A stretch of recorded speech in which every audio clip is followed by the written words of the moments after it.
中風其實即係講緊眼球入面嘅血管阻塞。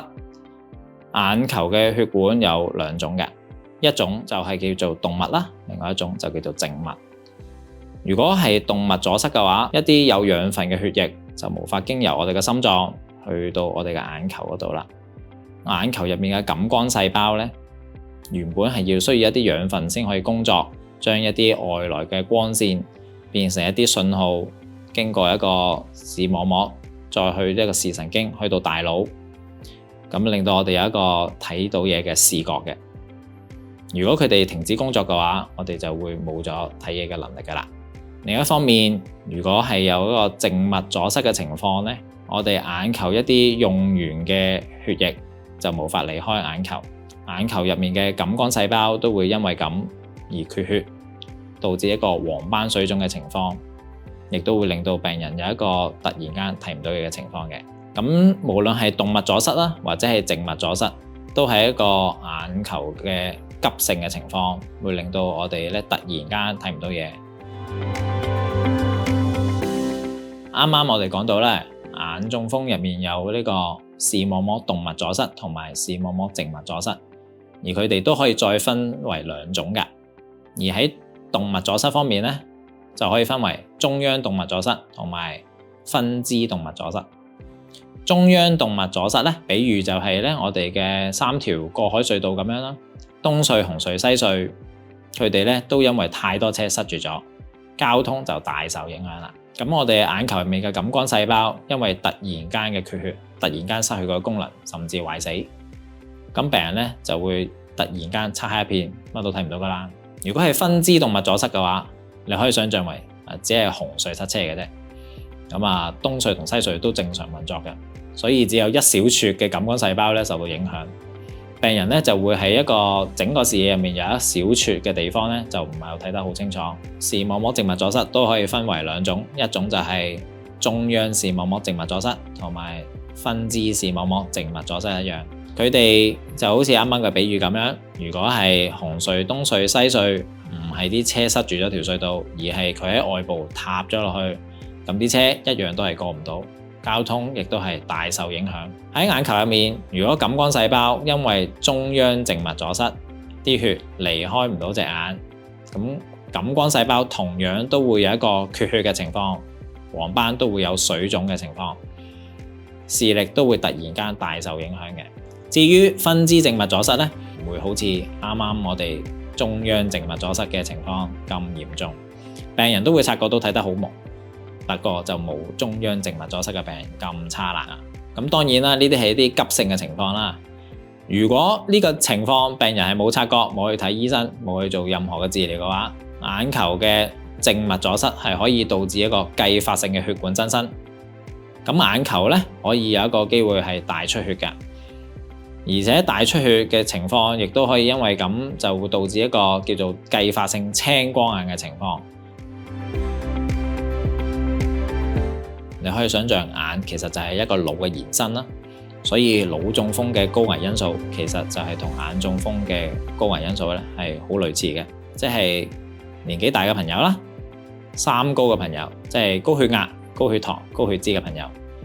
或者係食煙嘅朋友，其實你哋患上眼中風嘅機會都係比一般人高好多㗎。另外一個情況就係一啲患上青光眼嘅朋友啦，因為靜脈栓塞嘅背後原因係一個外在嘅壓力，令到個靜脈塌咗。而眼球入面嘅壓力如果係高嘅話，亦都係有機會誘發一個靜脈栓塞嘅情況。而動脈栓塞咧，其實係一血管入面有啲血塊啊，或者係脂肪粒啊，頂住咗個血管，令到啲血流唔到。所以佢就係會主要係一啲三高嘅情況啊，或者係食煙一啲影響啦。如果係中央動脈阻塞嘅話，因為感光細胞完全缺血嘅情況，佢哋大多數都完全無法工作啦。咁樣咧，病人真係會突然間漆黑一片。分支動脈阻塞嘅病人，正如啱啱所講，只係一小撮嘅感光細胞受到影響，咁佢哋會睇到一個視野係局部咁樣睇唔到嘅啫，其他嘅位置其實就冇影響㗎。有時候病人就會話佢覺得睇嘢睇認人咧就覺得塊面咧就係少咗一橛咁樣嘅。咁呢啲咧就係一啲典型嘅局部視野收窄嘅情況，咁就同成個畫面睇唔到嘅中央動脈阻塞情況係好唔同嘅。咁有啲病人咧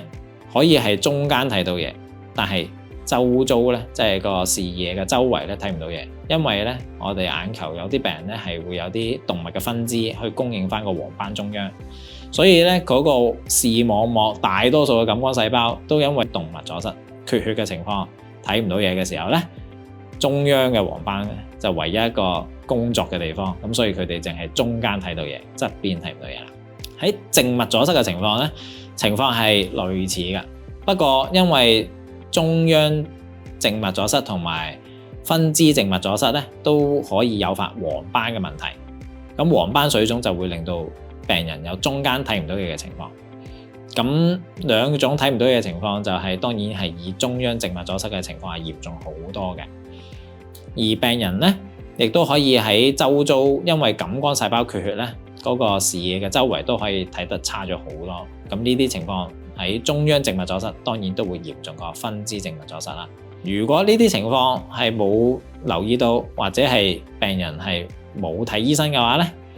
過咗3個月之後咧，病人可以因為佢有繼發性嘅出血同埋繼發性嘅青光眼，導致一個眼紅啊、眼痛啊嘅情況嘅。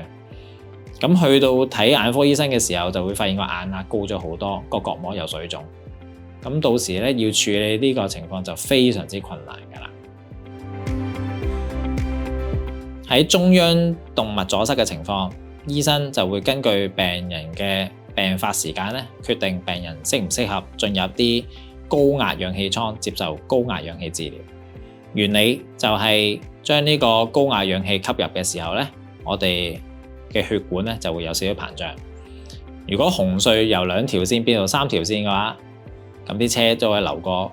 咁血管入面嘅帶氧嘅血就會去返感光細胞嗰度，令到佢哋重獲生機啦。另外一啲情況，醫生都會嘗試嘅減低眼球嘅壓力，咁方法都有幾種嘅。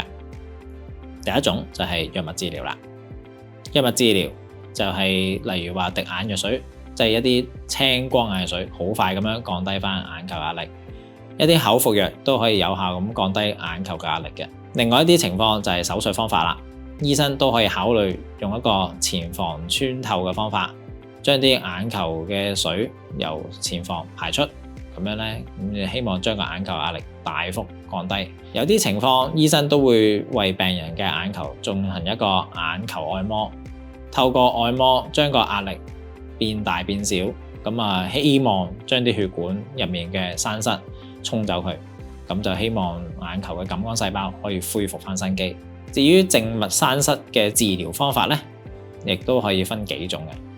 其實最主流嘅方法就係打俗稱黃斑針嘅情況。呢啲黃斑針就係一啲眼球內壁生長因子注射。咁呢啲黃斑針咧就係好有效咁樣將嗰個黃斑水腫減少，同埋減少血管增生嘅情況。病人只要及時治療嘅話，係可以完全恢復視力嘅，而且佢嘅風險亦都相對非常之低。醫生亦都會考慮病人嘅情況，注射類固醇喺隻眼入面嘅。類固醇都係有效咁降低黃斑水腫嘅方法，不過類固醇都好多副作用嘅，例如佢可以引起白內障啦，同埋眼壓高，所以一線嘅治療方針仍然都係打黃斑針嘅。亦都根據病人有冇繼發性嘅血管增生同埋青光眼情況，醫生都會考慮打呢個光形術去打激光，咁就去到眼球入面啦，希望減少血管嘅增生情況。減少血管增生嘅情況就可以減低青光眼對隻眼帶嚟嘅影響啦。如果病人有一個嚴重出血嘅情況，醫生都會做一個玻璃體切除術，拎走啲血，同埋同一時間打激光喺隻眼入面。如果病人眼壓高嘅話，醫生就會滴啲青光眼水，甚至口服嘅眼壓藥咧，就俾翻個病人。如果有一個突然間睇唔到嘢嘅情況，隻眼好紅或者好痛，都要盡早揾眼科專科醫生。